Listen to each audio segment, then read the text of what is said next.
Yun, sabi nga, hindi lang dyan nagtatapos ang ating mga seniors, napaka-productive,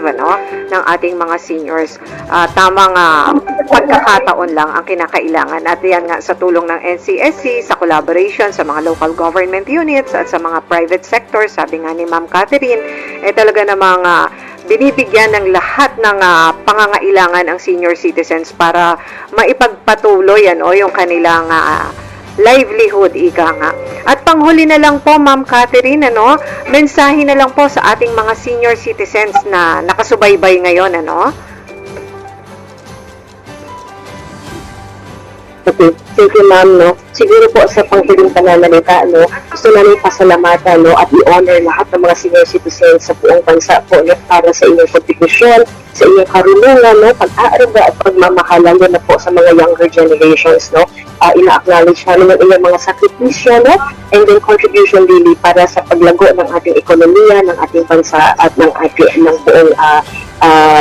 buong Pilipinas po, At sa pamamagitan ng NCSC, kami po ay talagang ina-uphold namin ang inyong mga karapatan at mga privileges and benefits sa inyong matamo na karapat-dapat lamang na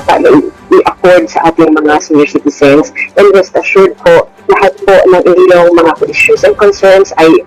bukas ang NCSC anumang oras at sa lahat ng platforms, kahit sa aming social media accounts, sa email at sa telepono, ay maaari po kayong lumapit sa amin upang matugunan po namin kung ano man ang inyong issues, pangangailangan at request po, And of course po, sa lahat ng mga programang ito, katuwang po namin kayo, hindi po kayo recipient o beneficiaryo, kundi partners po namin. So, i-encourage namin kayo na makialipok, pati sa pag-design ng programa, kasi alam namin ito